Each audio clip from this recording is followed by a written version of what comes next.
আন-নাবিয়্যু আউলা বিল মুমিনিনা মিন আনফুসিহিম, মুমিনের জীবনের চাইতে বেশি প্রিয় হলো নবী।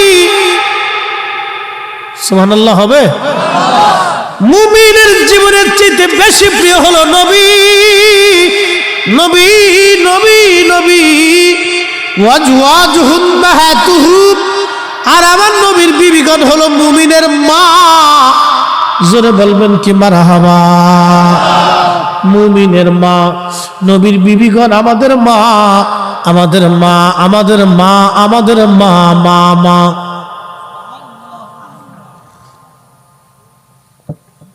মা সর্বপ্রথম মায়ের নাম খাদিজাতুল কুবরা তাহেরা তয়্যিবা। সুবহানাল্লাহ বলবেন?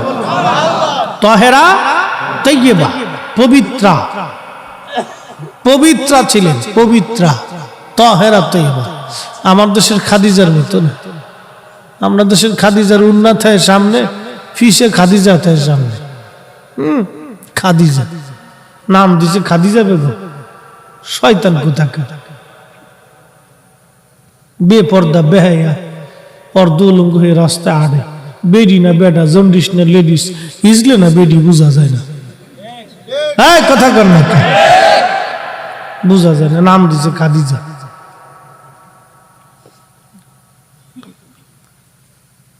বাপের কে আব্বা ফ্যান কিনে দাও, বাবা ফ্যান কিনে দাও, দিছে ফ্যান কিনে। ওই বাপ হলো বড় হিজলে। যে বাপে তার মেয়েকে প্যান্ট শার্ট পরা, এটা হলো হিজলে। ওটা বাপ হয়েছে কি জন্য? কি কথা বলেন? ওটা বাপ হয়েছে কেন? ওটা তো হিজলে। ওকে বাপ হইতে বলছে কেন? খুব মনোযোগ দিয়ে প্রিয় নবীজির পছন্দের বিবিগণ হলো পছন্দের। আল্লাহ নবী বলতেন, উম্মত আমার কাছে পছন্দ হলো আমার বিবিগণ। এর অর্থ মানে এটা না যে নবীজি নারীদের প্রতি আসক্ত ছিল, বিষয়টা এরকম না। কিন্তু নাস্তিকেরা বলে নবী বহু নারীতে আসক্ত ছিল বিদায় বহু বিবাহ করেছেন। আসলে ওদের জন্মের ভিতরে বাবা ভেজাল আছে। সন্দেহ আছে আপনাদের? আল্লাহর নবীর চরিত্রে ইজ্জতে যারা চাদর ধরে, ওদের জন্মের ভিতরে কি আছে? না আর জোরে জোরে কোন, জোরে কোন, কি আছে? ভেজাল আছে, ভেজাল ভেজাল ভেজাল। আরে আমরা মাযহাবের ইমাম আবু হানিফা রাহিমাহুল্লাহ, মাযহাবের ইমাম, আমরা মাযহাবের ইমাম, কত বড় আলেম ছিলেন দেখেন। তো একদিন উলামা ইকরাম নিয়ে বসে ফিকহি দর্স চলতেছে, ইলমের দর্স চলতেছে। তো বাচ্চা কাচ্চারা খেলাধুলা করে, তো একটা বল ছুটে এসে দর্সের মাঝখানে চলে আসছে। সব বাচ্চারা আলেম ওলামা দেখে আর আগাইতে সাহস পারে না, দূরে দাঁড়ায় গেছে। আমাদের কিছু বাচ্চা, অনেক আদবী বাচ্চা আছে না, অনেক আদবী বাচ্চা। এই যে আমার যুবক যারা আজকে মাহফিলে বসছে, কিছু পোলাপান আছে চারপাশ দিয়ে ফেসবুক চালাইতেছে, মান কিছু বিড়ি টেনতেছে। এরকম পোলাপানি তো আছে, কি কথা কর না কেন? আছে না না? আবার কিছু পোলাপান আছে নেশাখোর, এমন ভাবে ভাব লইছে, উরি বাপরে বাপ, উনি দেশের নেতা। সিটকিনি কষাতে কায়দা মতো কইসে মারি দিলে একবারে চামড়া পোল্ট্রি মেরে উঠে চলে আসবে। ও সিস্টেম জানা আছে, কোথায় কোন জায়গায় কারে মারতে হবে। ও শিখে টিকে কিন্তু ওয়াজ করবার হয়েছে, খুব মনোযোগ দিয়ে। তো এই সব ছেলেরা দূরে দাঁড়িয়ে রয়েছে, বল নিতে কেউ সাহস পায় না। হঠাৎ করে একটা ছেলে দৌড়ে এসে মাঝখান থেকে বলটা থাপা দিয়ে নিয়ে চলে গেল। ইমামুল আজম ডেকে বললেন, এই ছেলেটা জারস।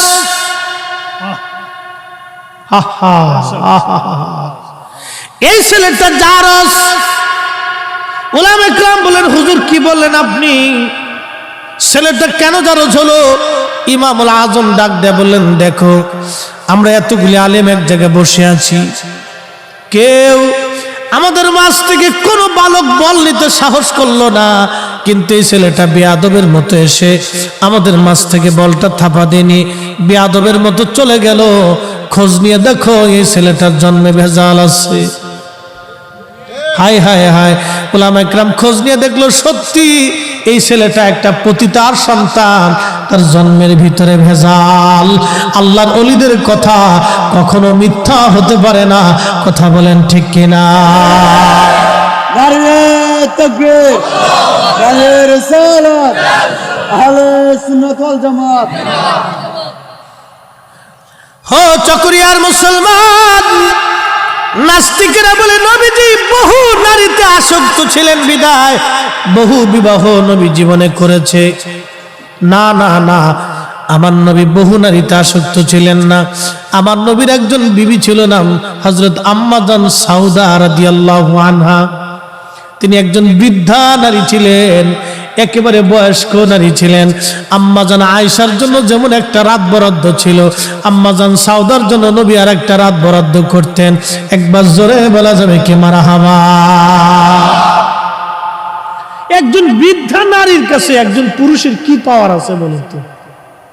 একজন বুড়ি যে নারী বৃদ্ধা হয়ে গেছে, চামড়া পর্যন্ত ঘুষিয়ে গেছে, এই নারীর কাছে একজন পুরুষ 40 বছরের একজন পুরুষ কি আশা করতে পারে বলেন তো? বলুন। 50 বছরের একজন পুরুষ একজন বৃদ্ধা 70 বছরের বৃদ্ধা নারীর কাছে কি আশা করবে বলেন তো? কিন্তু তারপরেও আল্লাহর নবী আম্মাজান আয়েশার জন্য যেমন রাত বরাদ্দ, আম্মাজান সাউদার জন্য তেমন বরাদ্দ ছিল। রাসূল করিম উম্মতকে শিখিয়েছেন, উম্মত তোমার যদি দুইটি স্ত্রী থাকে, দুইজন বিবি থাকে, দুইজন বিবিকে যদি তুমি সমান চোখে না দেখো, দুইজন স্ত্রীর সাথে যদি সমান আচরণ তুমি না করো, দুইজন বিবির মধ্যে যদি ইনসাফ তুমি কায়েম না করো, তাহলে ওই উম্মতকে কিয়ামতের ময়দানে আল্লাহ রাব্বে করিম প্রতিবন্ধী করে ল্যাংড়া খুরা বুবা বানাইয়া প্রতিবন্ধী বানাইয়া কিয়ামতের ময়দানে তার উঠানো হবে। আহা কি কঠিন শাস্তি, একটু চিন্তা করুন তো। কোটি কোটি মানুষ দেখবে এটা ল্যাংড়া কানা খোরা, কারণ তার দুইটা স্ত্রী ছিল, সে সমানভাবে দেখে নাই। একটারে ভালো ভালো খাবার দিছে আর একটারে মারতে ধরে। এরকম বাংলাদেশে বহু আছে, কি কথা বলেন না কেন? আছে না?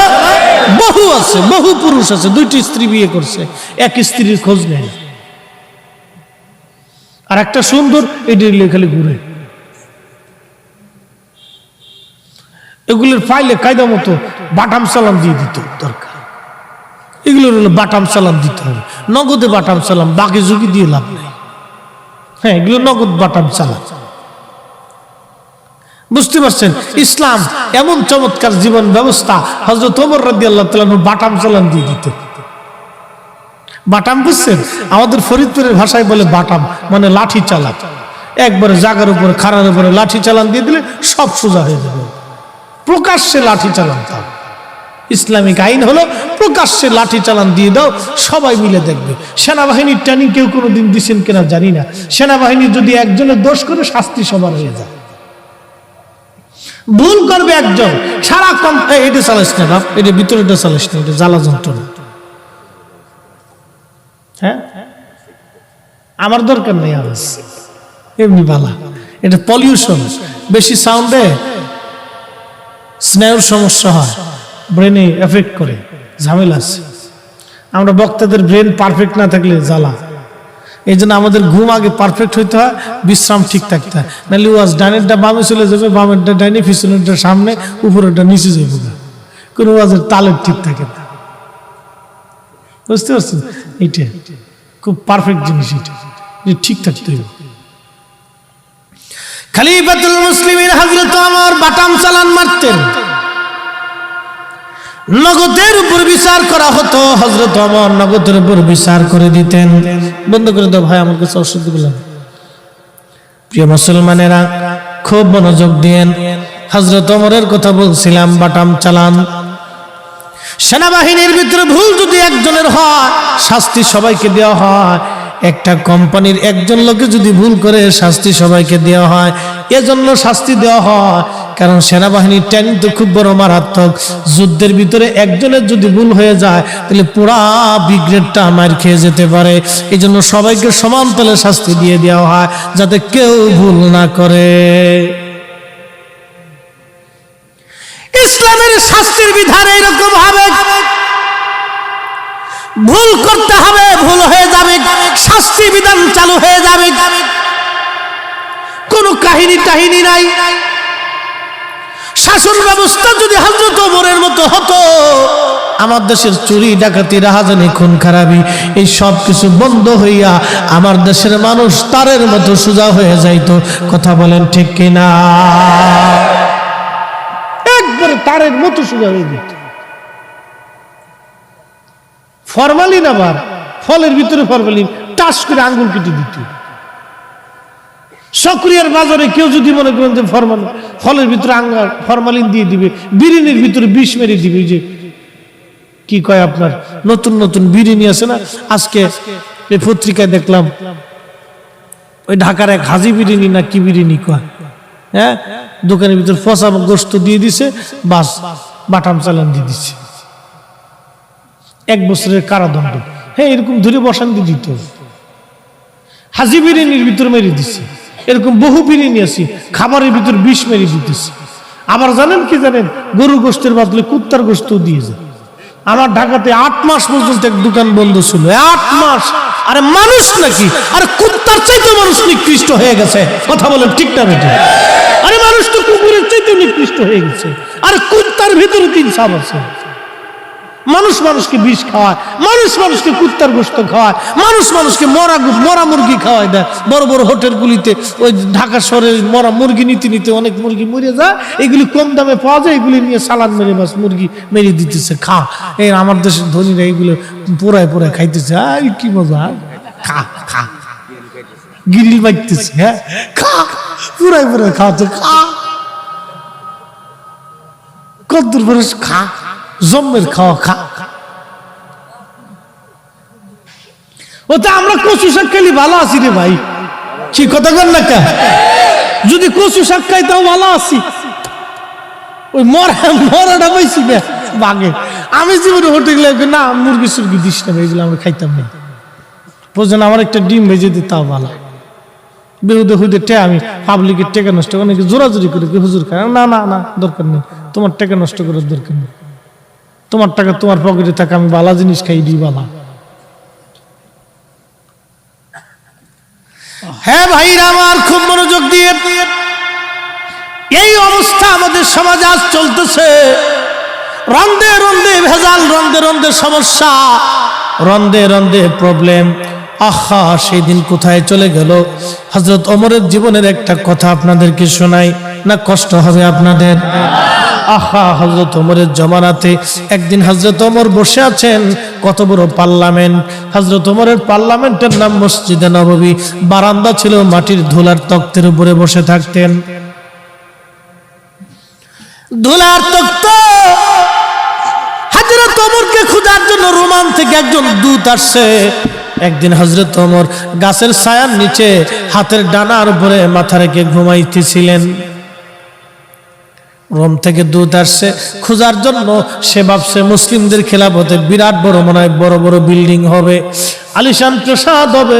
রোমের দূত এসে খুঁজে, তোমাদের বাদশার খলিফার প্রাসাদ কোন দিকে? মুসলমানরা হাসে আর কয়, না, আমাদের বাদশার কোনো প্রাসাদ নাই।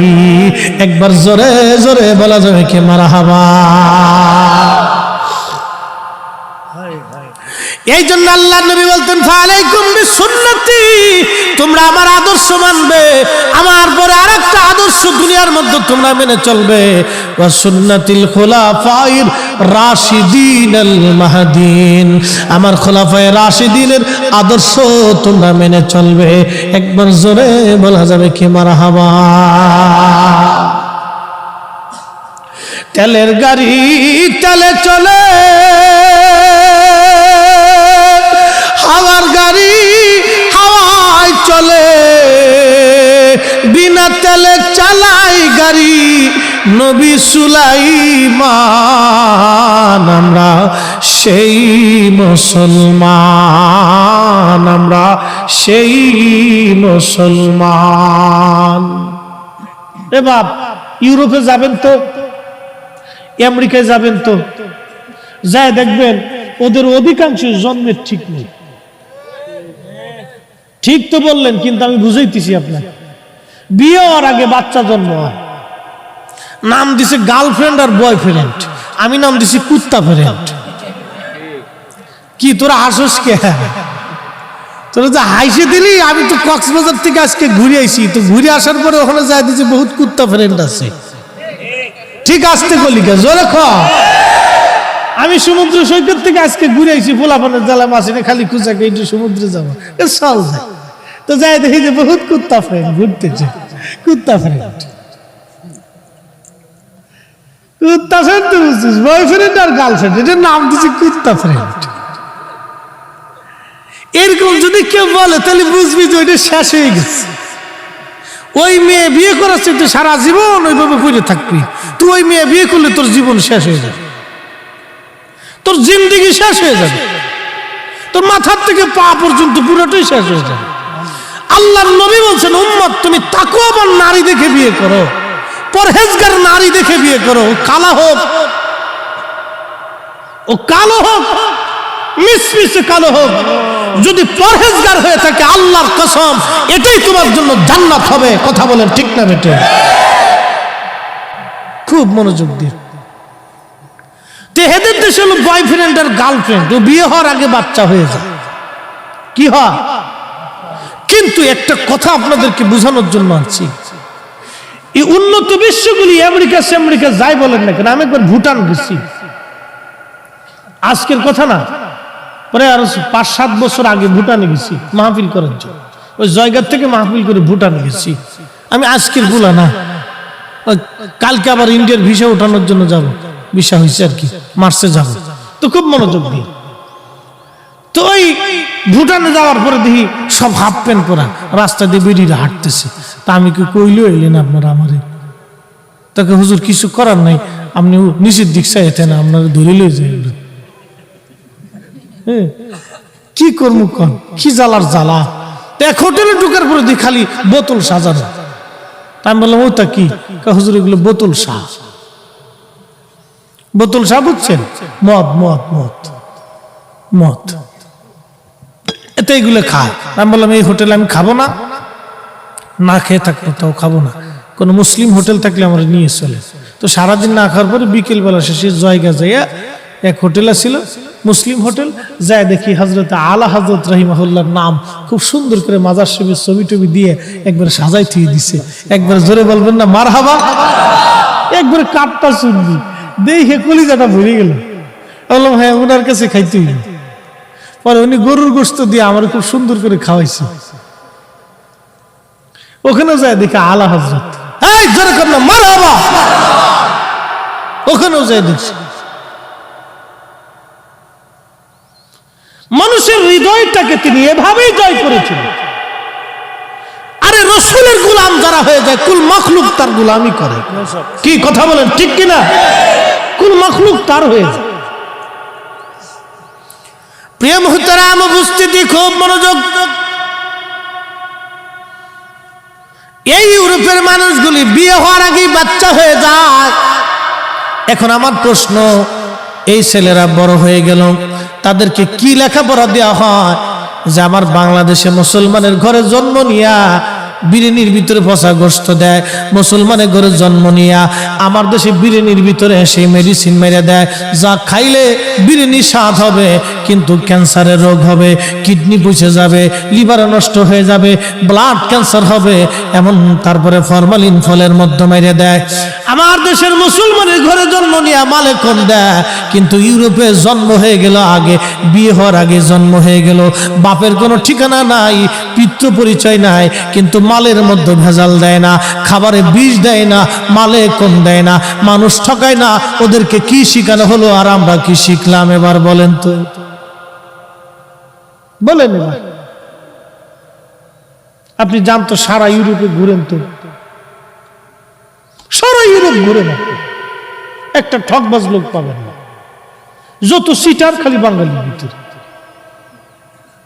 যান সারা ইউরোপ ঘুরেন, ওদের ভিতরে একটা সিটারও পাবে, যা বলবে পারফেক্ট, গুলি মিস হবে, কথা মিস হবে না। অথচ মায়ের বাপের কোনো জন্মের ঠিক নেই। যান এই যে যায় দেখেন এবার হলো কি আমাদের দেশে, হলো কি আমরা শিক্ষা ব্যবস্থা ছোট কাল থেকে আমরা মানুষ বানাইতে পারি না। আর একটা ছোট্ট বাচ্চার বই দিয়ে দিছে 10টা, ওই বই বাচ্চা না নিতে পারে বাচ্চার মায় কান্দে করে যায়। কি কথা কর না কেন? কেবল নার্সারিতে পড়ে ওই বই 10টা বই দিছে, ও কান্দে করে নিতে না পারিয়ে ও মায় কান্দে করে নিয়ে যায়। কি শিখাইলো 10টা? ওই সময় 10টা বই পড়ার বয়স, ওকে ওই সময় শিখাইতে হবে নীতি, আদর্শ, কিভাবে মানুষের সাথে কথা বলতে হয়, কিভাবে চরিত্র গঠন করতে হয়, মিথ্যা বলা যাবে না, খেলাধুলা, সুন্দর পরিবেশ, সালাম কালাম, আদব লেহাজ, এগুলো শিখাইতে হবে বাচ্চারা। ওর 10টা বই দিয়ে দিচ্ছে মাথার ভিতরে। কোন ভূতে চাপাইছে এগুলোর মাথার ভিতরে আল্লাহ জানে। ছোট গেলে আমরা তো খালি বাংলা, ইংরেজি, অঙ্ক 3টে শিখছি আর আরবি কোরআন শিখছি। 10টা বই দিয়ে দিচ্ছে, এই বাচ্চা টানতে না পেরে বাচ্চার মায় কান্দি করে যায়। কত বাচ্চা তো শেষ পর্যন্ত ব্রেনের সমস্যাই হয়ে যায়। 10টা বই একটা বাচ্চা কি পড়বে বলেন তো? বাচ্চার ব্রেনের ভিতরে এতটুকু একটা ব্রেন, ও এখন খেলাধুলার বয়স, ওর 10টা বই, 5টা 7টা 8টা বই দিয়ে রাখছে। পাগলের যত কারখানা। প্রিয় মুসলমানেরা, আপনি জাপানে খুঁজে দেখেন, ছোট্ট একটা বাচ্চা জাপানে মিথ্যা কথা বলে না। যান খুঁজে দেখেন, ওরা বৌদ্ধ, কেউ আছে নাস্তিক, কোনো ধর্মই মানে না, আবার কেউ আছে অধিকাংশ বৌদ্ধ। যা দেখেন একটা বাচ্চা মিথ্যা বলবে না, বাচ্চা মানুষ ঠকাবে না, চুরি করবে না। কিন্তু আবার মুসলমানের ঘরে বাচ্চা জন্ম হয়ে গেল, কালেমা কোরআন আজান কালাম দেওয়ার পরও বাচ্চা চুরি করে, কারণটা কি? ছোট্ট কাল থেকে আমরা শিখাইতে ব্যর্থ হয়েছি। আরে রাসূলুল্লাহর আদর্শ আমাদের ভিতরে নাই। আজকে নবীর আদর্শ নিয়ে গেল খ্রিস্টানেরা, নবীর আদর্শ নিয়ে গেল ইউরোপিয়ানরা, নবীর আদর্শ নিয়ে গেল চাইনিজরা। বলে হুজুর কেমন বলতেছেন আপনি? হ্যাঁ, আল্লাহর নবী বলেন উম্মত, ঘরের মধ্যে একটা লাঠি রাখবা, তোমার সন্তানকে নামাজের জন্য পিটাবা। 10 বছর বয়স হয়ে গেলে যদি নামাজ না পড়ে তাহলে লাঠি দিয়ে পিটাবা। আর আদবের জন্য তোমার সন্তানকে লাঠি পিটা করবা, যদি আদবওয়ালা না হয় লাঠি পিটা করবা। পড়ার জন্য ছেলেরে বকি, নামাজের জন্য কোনোদিন বকি নাই। আরে কাজের জন্য ছেলেরে বকি, কিন্তু আদব শেখানোর জন্য কোনোদিন লাঠি পিটা করি নাই। দোষ তো সন্তানের দিয়ে লাভ নাই, দোষ হলো আমাদের। কথা বলেন ঠিক কিনা? আমাদের দোষ। ছোট্ট কাল থেকে এগুলির মানুষ বানাইতে পারি, আমাদের দোষ। আপনি জানতো জাপানে একটা ছোট্ট ছেলে মিথ্যা বলবে, মানুষ ঠকায় না ওরা। কোটি কোটি মানুষ, ওদের পার্সেন্টেজ হিসাব করে দেখবেন 100% মানুষ ঠকায় না। কিন্তু আমরা বাংলাদেশে, ভারতে, পাকিস্তানে কোটি কোটি কোটি কোটি মুসলমান খালি মুসলমানের ঘুম থেকে উঠে চিন্তা করে বাস দিন। কি কথা কর না কেন? এই অবস্থা আমাদের দেশে। অথচ হাজার হাজার ওয়াজ হইতেছে, হাজার হাজার ওয়াজ, ওয়াজেরও শেষ নেই। প্রত্যেক জুমাতে হুজুররা ওয়াজ করতেছে, তারপরে মানুষের বুঝ আসে। কেন জানেন? ছোট্ট কাল থেকে মায়ের কোল থেকে বাচ্চা শিখে আসে, বিসমিল্লাহ শিক্ষা দিতে পারে। এই জন্য আল্লাহর নবী উম্মতকে শিখাইলেন, উম্মত ওই ছেলেটা আরশে মুআল্লার নিচে তার জায়গা বরাদ্দ হয়ে যাবে যে ছেলেটা ছোট্টকাল থেকে নামাজে কালামে ইবাদতে বড় হয়ে ওঠে। একবার জোরে বলা যাবে কি মারহাবা? কষ্ট হইতেছে? হযরত ওমরের জীবনের একটা ঘটনা শোনাবো। এই যে শোনাইতেছি, জায়গা মতো আসতেছি, সে জমানা আর এ জমানার ভিতরে কত তফাৎ, সেই সময়ের মানুষ আর এই সময়ের মানুষের মধ্যে কত তফাৎ। আজকে মুসলমানদের আদর্শ খ্রিস্টানরা নিয়ে চলে গেছে। মনে কিছু নিয়ে না, ওরা শুধু ইমানটা নেয়নি। ওরা শুধু ঈমানটা নেয় নাই, বাকি সব নিয়ে গেছে। ওরা ঈমান নেয় নাই, বাকি সব নিয়ে চলে গেছে। ওরা ঈমান নেয় নাই, বাকি সব নিয়ে গেছে। খুব মনোযোগ দিয়ে হযরত ওমর রাদিয়াল্লাহু আনহু বসে আছেন। হযরত ওমর বসা, এমন সময় ধুলার তক্তে, কি একটা তক্ত, কত বড় বাদশা, সারা পৃথিবীর অর্ধেক জাহানের খলিফা হযরত ওমর, যার নাম শোনার পরে রোম বাদশারা পর্যন্ত থরথর করে কাঁপতেন যে না, পৃথিবীর সবার সাথে যুদ্ধ করা যাবে, হযরত ওমরের সাথে যুদ্ধ করা যাবে না। পার্সিয়ান সাম্রাজ্য, রোম সাম্রাজ্যের বড় বড় রাজারা থরথর করে কাঁপতেন যে না, হযরত ওমরের সাথে যুদ্ধ করা যাবে না। ও মুসলমান, গভীর মনোযোগ। তার একটা বাদশাহী পার্লামেন্ট ছিল। এই পার্লামেন্টের নাম মসজিদে নববী। তিনি যেখানে বসতেন মসজিদে নববীর বারান্দা, আর যে আসনে বসতেন সে আসনের নাম হলো মাটির আসন। ধুলার তক্তে চড়ে সারা পৃথিবী শাসন করেছে। ধুলার তক্তে চড়ে সারা পৃথিবী শাসন করেছে। একবার জোরে বলা যাবে কি সুবহানাল্লাহ। হযরত ওমর রাদিয়াল্লাহু আনহু বসে আছেন। লোকের একটা ছেলেকে ধরে নিয়ে আসছে, একটা ছেলে, একটা যুবক ছেলেকে ধরে নিয়ে আসছে। ও যুবক বন্ধুরা, কথাগুলি ভালো করে শুনে যাবেন। লোকের একটা যুবক ছেলেকে ধরে নিয়ে আসছে।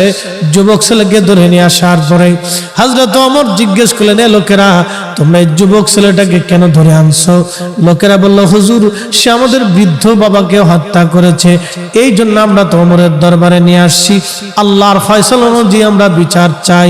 সে আমাদের বাবাকে হত্যা করেছে, আপনার আদালতে নিয়ে আসছি। হযরত ওমর রাদিয়াল্লাহু আনহু বলেন, যুবক, তুমি কি তাদের বৃদ্ধ বাবাকে মেরে ফেলছো?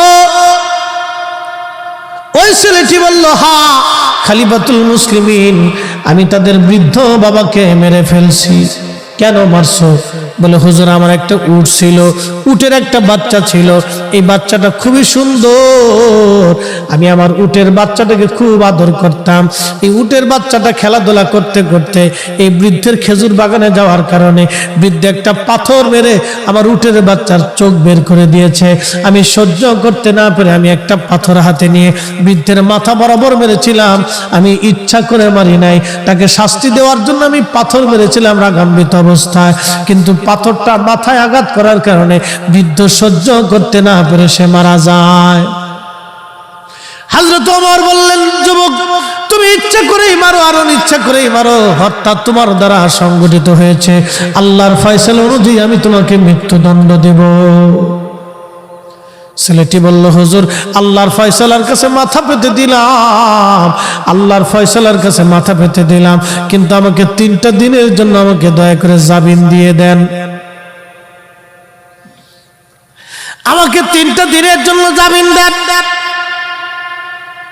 হযরত ওমর বললেন, যুবক, তুমি জামিন দিয়ে কি করবে?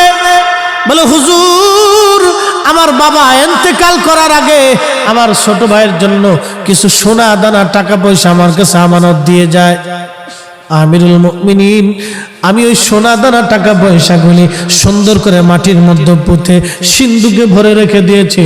আমি সারা পৃথিবীর আর কেউ জানে না। হুজুর, আমি যদি আপনি আমাকে হত্যা করে ফেলেন, আমাকে যদি আল্লাহর শাস্তি অনুযায়ী মৃত্যুদণ্ড দেন, আমার ছোট ভাইয়ের আমানত নষ্ট হয়ে যাবে।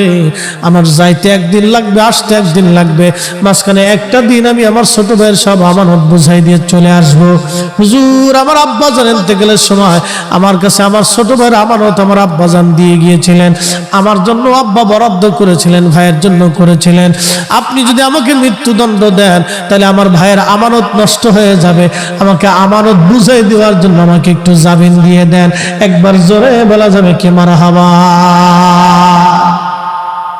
হে মুসলমান, কোথায় হারাই গেল আজ?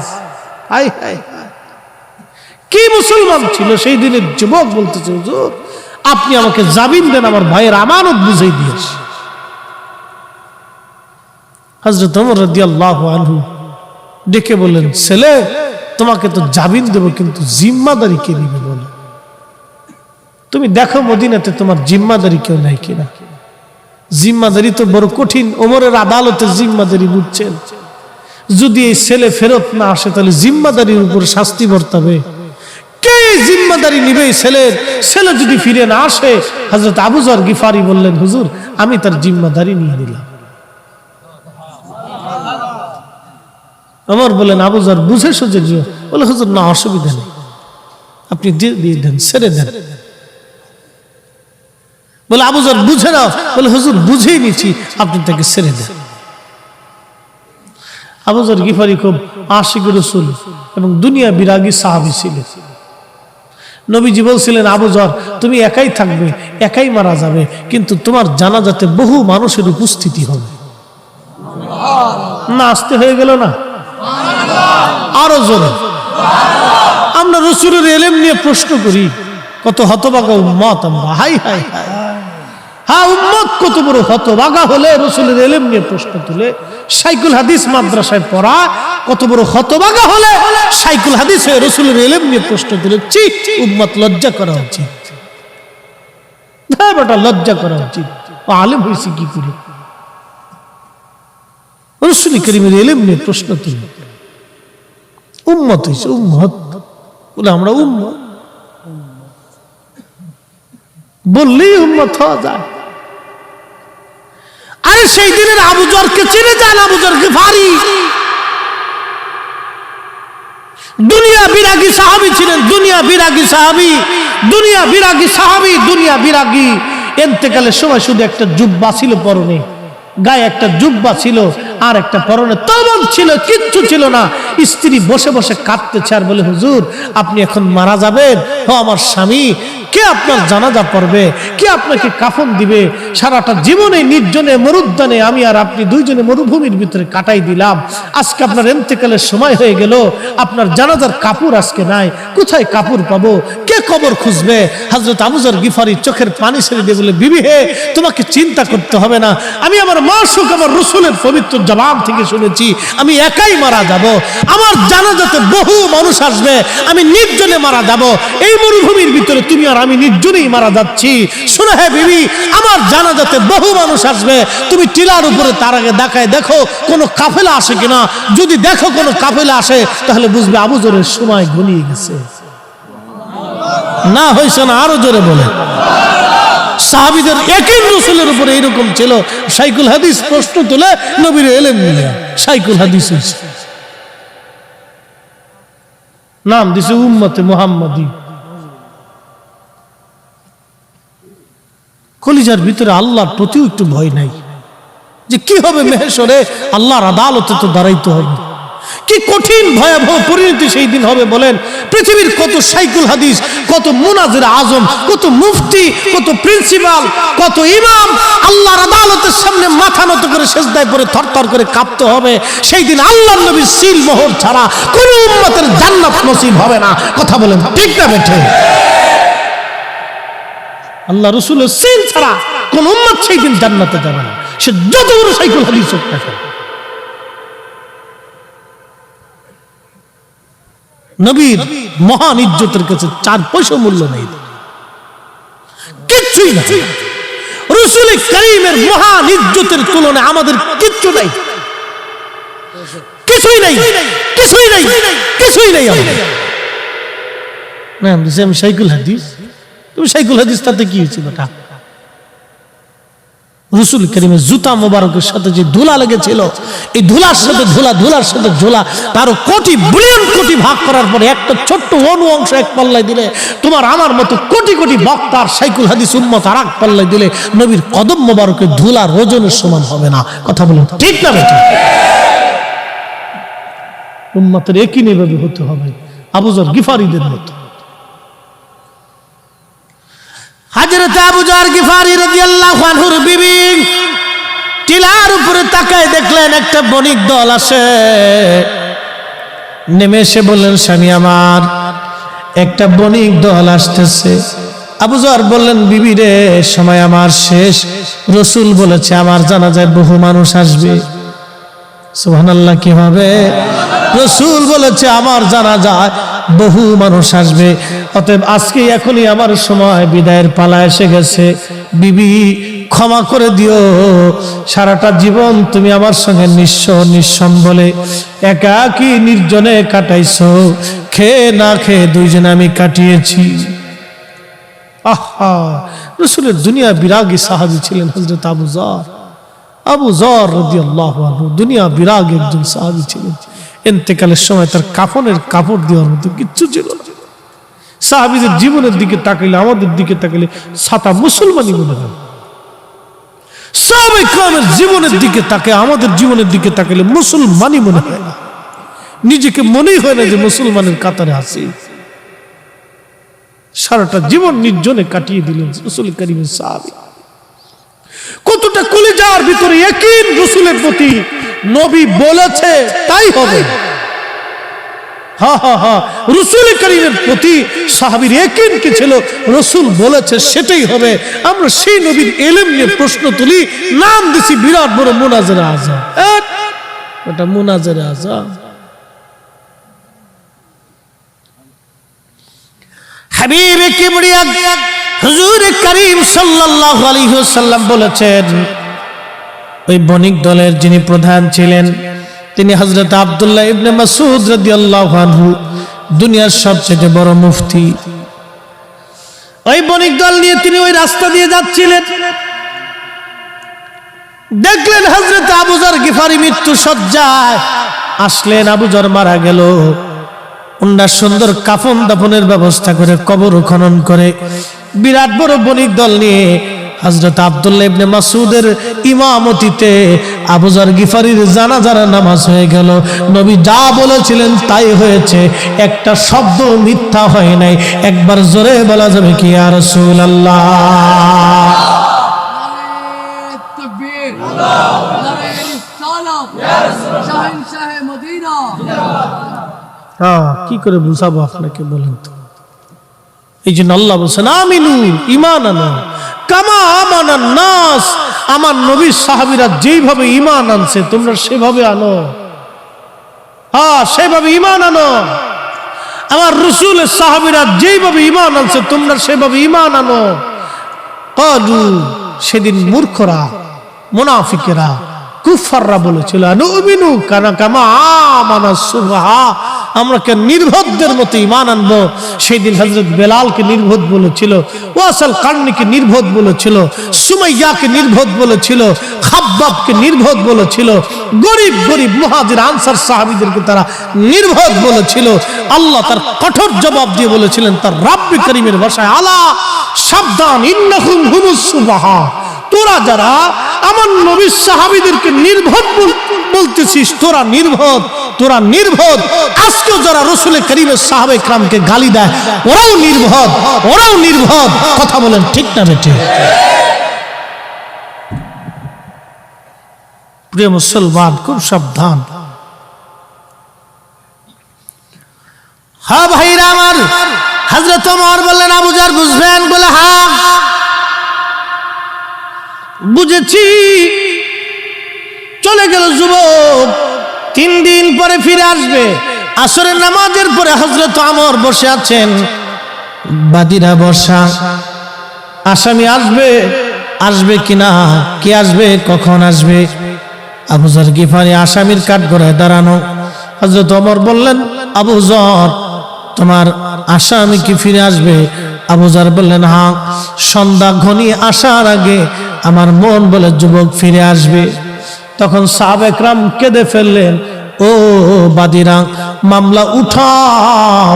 হযরত ওমর এমন একজন বিচারক, চুল পরিমাণ ডান বাম হবে না তার বিচারে। পৃথিবী উল্টে যাবে কিন্তু ওমরের বিচার কখনো ভুল হবে না। পৃথিবী ধ্বংস হয়ে যাবে কিন্তু হযরত ওমর স্বজনপ্রীতি করবে না। শোনো, একটা যুবকের জন্য নবীর আজকে দামি সাহাবী আজকে মারা যাবে। নবী একটা যুবকের জন্য আল্লাহর নবীর একজন দামি সাহাবী আজ মারা যাবে। না না না, তোমরা মামলা উঠায় নাও। বাদীরা বলল, না, বাবার হত্যার ফয়সালা টানতে আসছি, আমরা ফয়সালা ছাড়া ফিরে যাব না, আমরা ফিরে যাব না। চকরিয়ার মুসলমান, চকরিয়াবাসী, সেই দিন কিছুক্ষণ পরে সূর্য ডুবে যায়। লালিমা বর্ণ ধারণ হয়ে গেছে, একেবারে কুসুমের মতো, ডিমের কুসুমের মতো লালিমা হয়ে গেল। এমন সময় যুবক হাঁপাইতে হাঁপাইতে দৌড়েছে, সবার সামনে সালাম দিলেন, আসসালামু আলাইকুম রাহমাতুল্লাহ, আমিরুল মুমিনিন, আমি ফিরে এসেছি আমার ভাইয়ের আমানত রক্ষা করে। আপনি আপনার হাত আল্লাহর বিধান কার্যকর করতে পারেন। হযরত আবু যর, 3 দিন আপনাকে কষ্ট দিয়েছি, ক্ষমা করে দিবেন। আজকে 3 দিন আপনি ব্যতিব্যস্ত ছিলেন আমার জন্য চিন্তায়, আমি আমার ভাইয়ের হক আদায় করে আমি ফিরে চলে আসলাম। পুরা দরবার তখন শান্ত, কোনো শব্দ নাই। হযরত ওমরের চোখ বেয়ে বেয়ে পানি পড়তে লাগলো। এমন একটা ভালো ছেলে আজ মারা যাবে। আল্লাহ পাক বাদীদের হৃদয়ের ভিতরে তখন দয়া সৃষ্টি করে দিলেন। বাদীরা ডাক দিয়ে বলল, আমিরুল মুমিনিন, যে ছেলেটা তার ভাইয়ের হক আদায় করার জন্য হযরত ওমরের মৃত্যুর কাঠগড়া থেকে ফিরে বাড়ি পর্যন্ত যাওয়ার পরে আবার ওমরের মৃত্যুর কাঠগড়ায় ফিরে আসতে পারে, এই ছেলেটা আমাদের বাবাকে ইচ্ছা করে মারে নাই, ও বড় আমানতদার, সে ভুলবশত হত্যা হয়ে গেছে হুজুর।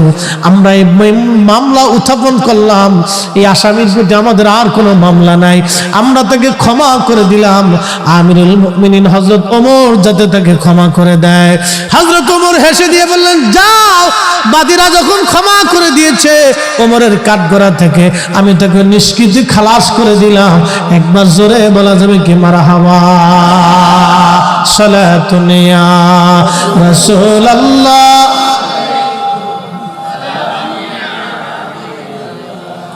সালাতুন ইয়া রাসূলুল্লাহ।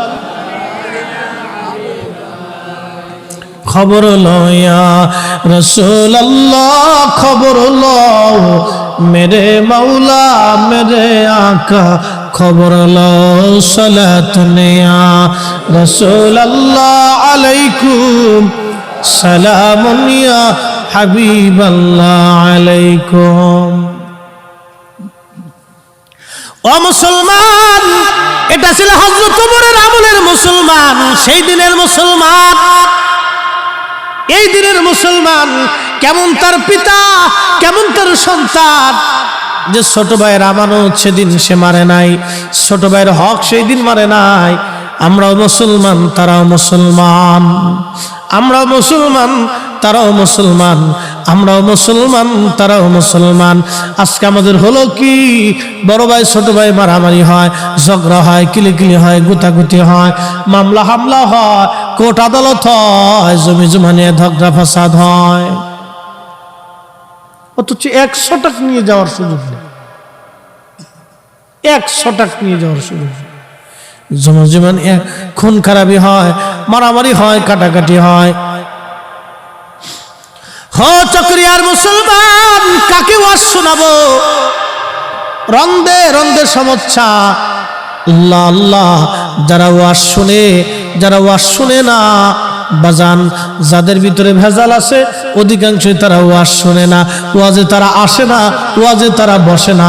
কি কথা বলেন, ঠিক না বেঠে? নেশাখোর, সোর বাটপার, সিটার বাটপার মাহফিলে আসে না। কি কথা কর? সিটার বাটপার এগুলি মাহফিলে আসেও না, বসেও না। তাহলে ওয়াজ শোনাবো কারে বলেন তো? এরকম 2-4টা সিটার বাটপার যদি এসে বসতো, তাহলে এখানে বুঝাইছো যে আমরা একটু পথে আনতে পারতাম, ঠিক কিনা? সিটার বাটপার এগুলি আসে না, ওরা চিন্তা করে আমরা তো এমনি সিটে, ভালো জায়গা আমরা যাওয়ার দরকার নেই, এই জন্য আসে না। মনে কিছু নিয়েন না, কথা যাহা বলি সুস্পষ্ট বলার চেষ্টা করি, বাকি ঝুঁকি করে লাভ নেই। চকরিয়ার মুসলমান মাইকের আওয়াজ বহু দূরে যায়, এই এলাকার ভিতরে হাজার হাজার মুসলমান, সবাই কিন্তু আজকে আসলো না। সবাই যদি আসতো তাহলে অবশ্যই আজকে এখান থেকে কিছু নিয়ে তারা বাড়ি পর্যন্ত যেতে পারত। বাজান হো, সেদিনের মুসলমান কি দামি মুসলমান ছিল। হযরত ওমরের কথা বললাম, একটা ছোট্ট ঘটনা থেকে আপনাদেরকে বুঝাইলাম সেদিনের মুসলমান কত দামি মুসলমান ছিল। ও ভাইরা আমার, আল্লাহর নবী বলেন, উম্মত আমার কাছে 3টা জিনিস প্রিয়। 1 নম্বরে নামাজ, 2 নম্বরে আমার বিবিগণ, 3 নম্বর সুগন্ধি। একবার জোরে কন্যা মারহাবা। 2 নম্বরে বিবিগণ। তাহলে স্ত্রীদের সঙ্গে কি আচরণ ভালো হবে না খারাপ হবে? কেমন ভালো হবে জানেননি? আল্লাহর নবী বলেন, উম্মত তোমার স্ত্রীর সঙ্গে যদি তোমার ঝগড়া হয় তাহলে কথা বন্ধ করে দাও, তারপরে যদি না হয় তাহলে বিছানার সজ্জা আলাদা করে দাও, যদি তারপরেও তোমার স্ত্রী সোজা না হয় তাহলে মুরব্বীদেরকে ডেকে নিয়ে এসে একটা সমাধান করে ফেলাও। ধাপ 3টে, তারপর গায়ে হাত দেওয়া যাবে না। প্রথম নাম্বার, কথা বন্ধ করো। যদি তোমার স্ত্রী তারপরেও সোজা না হয় তারপরে তুমি তার সাথে বিছানা আলাদা করে দাও, যদি তারপরে সোজা না হয় মুরব্বীদেরকে ডেকে ঢুকে এনে ঝামেলা পাকাও, অর্থাৎ ঝামেলা মীমাংসা করে দাও, তারপরেও ঝামেলা করবে না। যদি তারপরেও মারতে হয় এরপর একটা তুলার লাঠি বানাইয়া তোমার স্ত্রীর গায়ে ফিরাইবা। তুলার লাঠি আইসে তো দিলেন, একদিন তুলার লাঠিতে ফিটিয়ে দেখেন কি মজা লাগে। বউ দেখবেন গরুর গোস্ত রাখতে খাওয়াই দিচ্ছে, যাক পাওয়া গেছে একটা তুলার লাঠি। আর ইসলাম কত সুন্দর জীবন ব্যবস্থা। স্ত্রীর গায়ে হাত দিতে নবী কেন নিষেধ করলেন জানেন কি? বিবিরা, মেয়েরা আমাদের অধীনস্থ, আল্লাহ তাদেরকে আমাদের অধীনস্থ করে দিয়েছেন। হা হা, স্ত্রীদেরকে আল্লাহ আমাদের অধীনস্থ করে দিয়েছেন। তারা আমাদের অধীনস্থ, আমাদের চোখের আনন্দ দেয়, মনের আনন্দ দেয়, আমাদের জীবনের আনন্দ দেয়, আমাদের সুখে দুঃখে ডানে সামনে পিছনে থাকে। কি কথা বলেন না কেন, ঠিক কিনা? চোখের আনন্দ দেয়, মনের আনন্দ দেয়, আপনার ডানে বামে সামনে পিছনে সুখে দুঃখে সে আপনার পাশে থাকে। এই জন্য স্ত্রী আপনার অধীনস্থ, অধীনস্থদেরকে আল্লাহর নবীজি মারতে অনুমতি দেয় নাই, ভালোবাসতে অনুমতি দিয়েছে। আর ইসলাম কত চমৎকার জীবন ব্যবস্থা, আল্লাহর নবীর সুন্নাত কত চমৎকার জীবন ব্যবস্থা। এই জন্য নবী উম্মতকে শিখাই দিয়ে বলেন, উম্মত আমার কাছে সবচাইতে প্রিয় আমার বিবিগণ, যাতে উম্মতের কাছে স্ত্রীগণ প্রিয় থাকে, স্ত্রীর সাথে ঝগড়া ফাসাদ না করে, ঝামেলা না করে, উম্মত যাতে সুখে থাকে। 1450 বছর আগে নবী শিখাই দিয়ে গেলেন। হাই হাই, এই জন্য আমরা নবীর উম্মত। উম্মত শব্দের অর্থ হলো অনুসারী, অনুসারী, অনুসারী। কিন্তু দুঃখের বিষয় হলো আমরা অনুসারী হয়ে বুঝলাম না। আল্লাহর নবী বলেন, সুগন্ধি আমার প্রিয়, উম্মতে বিড়ি টানে। কষ্ট নিয়েন না, কিন্তু চট্টগ্রামে এটা আইব ধরে না, চট্টগ্রামে এটা দোষ ধরে না। আল্লাহ রসুলের কাছে প্রিয় হলো সুগন্ধি। সুগন্ধি, সুগন্ধি লাগাবেন, সুগন্ধি। এটা আল্লাহ রসুলের কাছে খুব প্রিয় ছিল। একসাথে বলা যাবে মারহাবা। আমাদের দেশে বুকে হাত বেঁধে নামাজ পড়ে একদল আছে না, এটার এক মৌলবী ওয়াজ করছেন, নবীজি আমাদের মতো মানুষ ছিলেন বিদায় নবীজির মুখ থেকে দুর্গন্ধ আসতো। হ্যাঁ না, কুত্তা তো আরো ভালো। আমি বলতেছি, আমাদের ওই দক্ষিণবঙ্গে এক হুজুর ওয়াজ করতো, আগার পাড়া হাসে দিলি কইলে দ্বারা, আগার পাড়া দেগার খাসি তোলালো, তবু পাড়ার ভবো খাসলাত না গেল। তার মানে বুঝেন নাই? বুঝাই দিছি, পাড়া চিনছেন তো, যেটা তুলায় না, এটা কিন্তু গালি টালি না, কিন্তু এটার যতই সাবান আর শ্যাম্পু দেন ওর শরীর থেকে দুর্গন্ধ আসে। কি কথা ঠিক কিনা? ওর যতই শ্যাম্পু দিয়ে আপনি গোসল করান ওর শরীর থেকে দুর্গন্ধ আসবে। আর ওর যত তুলান, বিসি ফেলাই দেন না কেন, ওই পাড়ার যে বিসি আছে এটা ফেলানোর পরে দেখবেন যে আগে যে এটা ভবো খাসলা ছিল, ওর চরিত্র আসছিল এরকম বদ চরিত্র। এই বদ চরিত্র নাম হলো ইফটিজি। আমার দেশে এরকম কিছু পাড়া পোলাপন আছে, সুন্দর মেয়ে দেখলে খালি উত্তক্ত করে। কথা কোন না আসে না নি নাই? বাংলাদেশ সরকার এর জন্য একটা আইন পাস করছে, একবারে সুন্দর কাজ করছে, বাটাম চালান নগদের উপর। প্রধানমন্ত্রীকে ধন্যবাদ দিতে হয় কাজের জন্য। বাটাম চালান একবারে নগদের উপর। হ্যাঁ ঠিকই তো, বাটাম চালান না দিলে আপনার বোন, আপনার স্ত্রী, আপনার মেয়ে রাস্তা দিয়ে হাঁটবে, ও আসে ফিস চালান দিবে। এটা কি মগের মুল্লুক দেশ নাকি? 30 লক্ষ মানুষের জীবনের বিনিময়ে এটা স্বাধীন হয়েছে, আমার মেয়ে রাস্তা দিয়ে স্বাধীন মতো চলতে পারবে না, তোর জন্য বাটাম চালান নগদের উপর মেরে দিতে হবে। কি কথা বলেন, ঠিক না বেটে? দেশের যত লুচ্চা আছে সব একবারে তারের মতো সোজা করে দিতে হবে। হযরত ওমরের মতো কাহিনী চলবে, বাকি ঝুঁকি করলে সমস্যা। বাকি ঝুঁকি করলে সমস্যা। খুব মনোযোগ দিয়েন বাপ।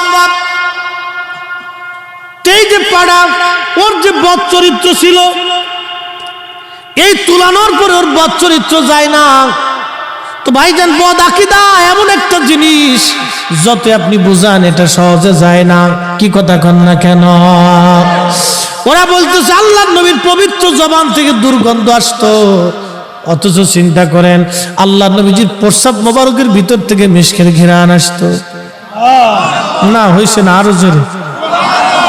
অথচ একই পানি আমিও পান করলাম, আপনিও করলেন। নবীজির শরীর মোবারকের ঘাম, ঘামের ভিতর থেকে মিশকের ঘ্রাণ আসতো, অথচ আপনি বগলের নিচে একটু সকাল থেকে সন্ধ্যা পর্যন্ত গোসল হবে না। একাধারে 7 দিন পর্যন্ত যদি আপনি গোসল না করেন, তাহলে পাড়া পর্যন্ত ফেল হয়ে যাবে। কথা কর, জোরে কর। আমাদের দেশে একদল আছে, কোনটা মোসার কোনটা দাঁড়িয়ে নিজেও জানে না, গাঁজা মাজা খাইয়া 1 বছর পর্যন্ত গোসল করে না, চুল দাঁড়িয়েও ঠিক মতো কাটেও না, চাষেও না, বগল তলাও চাষে না, নাম দিছে আমরা ফকির। ওটা আজাজিল। কি কথা কর না, এটা কি? নামাজ কালাম কিচ্ছু না, এটা আজাজিল, ওটা শয়তান। এটা আজাজিলের চেয়ে নিকৃষ্ট। শয়তান ওরে দেখলে হাসে আর কে, উরে বাপ, তুই দে আমার সাথে বড় চিটা। কি ভাব লইছিস রে তুই? দাড়ি বসে এক জায়গায় করে একবারে সামনে একটা পাটলে আপনার সামনে দে টাকা দে, আমি পাগল, দে টাকা দে। ও পাগল, পাগল হলি ঠিক আছে নাকি? টাকাটা চিনি, ওর ল্যাংটা করে ফিটানোর দরকার। তুই পাগল হইছ, তো টেকা চিনিস কেমনে রে পাগল? আল্লাহর পাগল কে টেকার লেগে পাগল রে বেটা। দেশে কত সিটার বাট পারে যে ভরে গেছে ভাই, বইলে শেষ নেই। আহা, আল্লাহ পাক এই সমস্ত ফিতনা থেকে আমাদেরকে বাঁচাক বলে না আমিন। রন্দে রন্দে রন্দে রন্দে ফিতনা ভরে যাচ্ছে আজকে। আরে শরীরে সব জায়গায় ঘা হয়ে গেছে, মলম কয় জায়গা দিবে? সমস্ত শরীর অঙ্গে প্রত্যঙ্গে ঘা জায়গায় জায়গায় হয়ে গেছে, মলম কয় জায়গা দিবে? এই জন্য আপনাদের জন্য একটাই নির্দেশনা, আল্লাহ রাসূল বলেছেন, উম্মত তোমরা কোরআনের পরে আমি নবীর সুন্নাহ মেনে চলবা। যদি মেনে চলো তাহলে তোমার জীবনে শান্তি, কোনো চিন্তা নাই। হ্যাঁ, নবীর সুন্নতকে এই জন্য দাঁত দিয়ে কামড় দিয়ে ধরে রাখতে হবে। সুবহানাল্লাহ বলা যাবে না? একবার দাঁত দিয়ে কামড় দিয়ে খুব শক্ত মতো ধরে রাখতে হবে, খুব মজবুতের সাথে ধরে রাখতে হবে, শক্ত মতো ধরে থাকতে হবে। আল্লাহ রাসূল বলেছেন, ফিতনা ফাসাদের জামানায় আমি রাসূলের একটা হারিয়ে যাওয়া সুন্নাহকে যদি আমল করতে পারো, তো 100 শহীদের সওয়াব তোমার আমল নামে দিয়ে দেওয়া হবে। আস্তে কেন রে যুবক, জোরে বল না সুবহানাল্লাহ। চুল তো মেসির মতোই কাটে, নেইমারের মতো কাটে। ফুটবল খেলা নিয়ে এবছর কয়টা মরছে তার হিসেব নেই। একটা কারেন্টের খাম্বায় পতাকা উঠাবার যায়, শেষে কারেন্টকে ভাগ্নে যেহেতু আইসো আর মামা বাড়িতে যাওয়ার দরকার নেই, কারেন্টের ধরছে দূরে একবারে জাগার উপর শেষ। ও পতাকা উঠাবার যে ওখানে শেষ হয়ে গেছে। আহা, নিজের কত সুন্দর জীবনটা একটা দেশের পতাকা উঠাইতে যে মরে গেল। খেলা নিয়ে মারামারি করে 2 গ্রুপে মরে গেল। নিজের জীবন কত সুন্দর জীবনটা খেলা নিয়ে মারামারি করে মরে গেল। এই চট্টগ্রামে সেই ব্রাজিল একদিন জিতছে, মাহফিল করে আমি সেই আপনার কি বলে শহরে আরেকটা মাহফিলে আসতেছি। ওই খেলার দিন কি আর পোলাপানে যা লাইতে পারি, উরে বড় মিছিল দিছে, পোলাপান ল্যাংটোয়ে ফলাইতেছে, দি প্যান্টারে খুলে হাফ প্যান্ট পরে মাথার উপর দেখলে ঘুরাইতেছে। আমার গাড়ির পিছনে একটা বোম ফুটাইছে। শেষে আমি তো দেখ, আমি হুজুর মানুষ, মাহফিলে যাবো, তোর একটু সাইড দি। আধা ঘন্টা পরে সাইড দিছে। আমি কি তোর দল ঠকবো রে? বদদোয়া করছি, যা তোর দল ঠকবো। আমার আজকে সাইড দিলি না, আধা ঘন্টা পর্যন্ত কষ্ট দিলি রে, তোর দল ঠকবো, যা। যারা ব্রাজিল আছেন তারা মনে মনে খেপছে আমার উপরে, যে হুজুরি লেগে ঠিক আছে।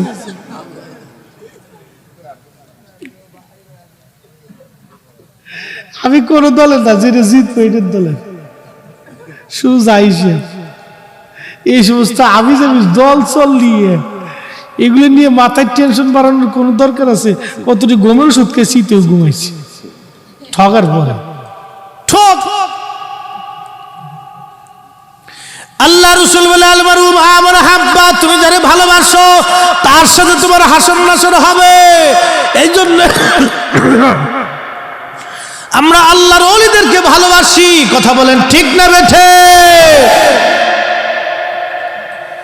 ওলিদেরকে ভালোবাসি, ওলিদের সাথে আমাদের হাসর নাসর হবে, ওলিদের সাথে আমাদের হাসর নাসর হবে।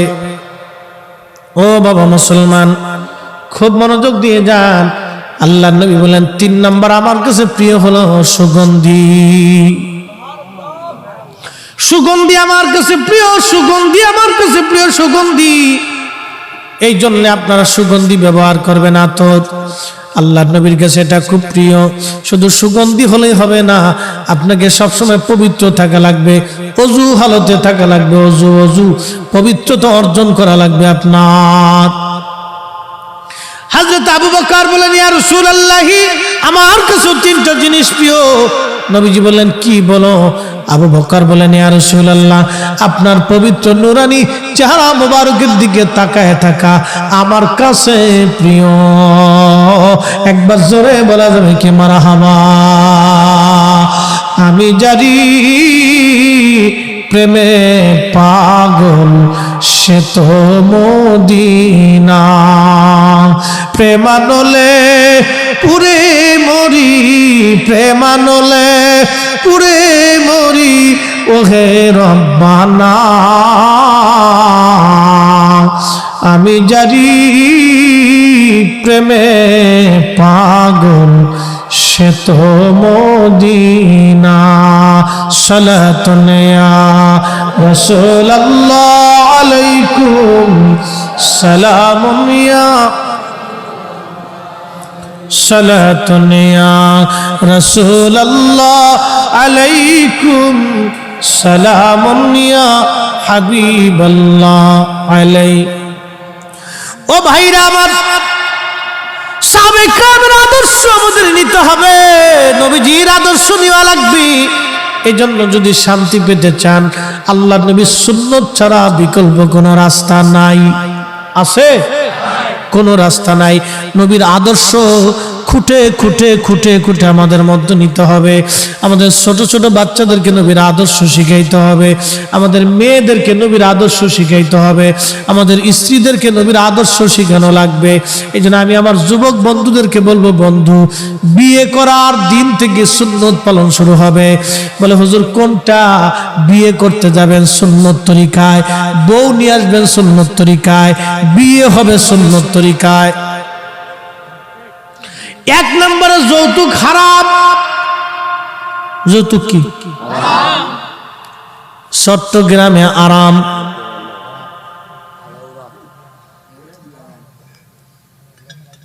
চট্টগ্রামে হালাল। জোরে কোন চট্টগ্রামে হালাল না হারাম? কুত্তার গোশত, শুয়োরের গোশত, ওই সুদের টাকার গরুর গোশত, ঘুষের টাকার গরুর গোশত, যৌতুকের টাকার গরুর গোশত। এই তো সারছে না কাম। এবার মনে কিছু নিয়ে না। পায়খানাকে পায়খানাই বলতে হবে, পেশাবকে পেশাব বলতে হবে, পেশাবকে শরবত বললে হবে না। বাপ, আমি ফরিদ হিসাব মুতলে শরবত হবে না, কি বলেন? হ্যাঁ, আর আপনি মুতে দিলে এটা হারাম হবে না? কি হারাম হারামই থাকবে। বাপ, শুয়োরের গোশত যেরকম হারাম, কুত্তার গোশত যেরকম হারাম, সুদের টাকা ঘুষের টাকা যেরকম গরুর গোশত একই রকম হারাম, যৌতুকের টাকার গরুর গোশত একই রকমই হারাম। ঠিক আসতে কেন জোরে বলেন? জীবনের নিয়ত করবেন, বিয়ে করবেন, 1 টাকা যৌতুক দিবেন। এই খয়রাতি ব্যবসা যেন না হয়। এটা হলো ফকিরনির ব্যবসা, সবচেয়ে নিকৃষ্ট ব্যবসা এটা। পুরুষ পুরুষের মতো থাকতে হবে, পুরুষ বেড়া বেড়ার মতো থাকতে হবে। কি কথা বলেন? ঠিক না বেটে? বেড়া বেড়ার মতো থাকতে হবে। বিয়ে করবেন, শ্বশুর বাড়ির সম্পত্তির দিকে লোভ থাকবে কেন? এই ছোট লোক ব্যবসা কি জন্য থাকবে? এগুলো যেন না থাকে।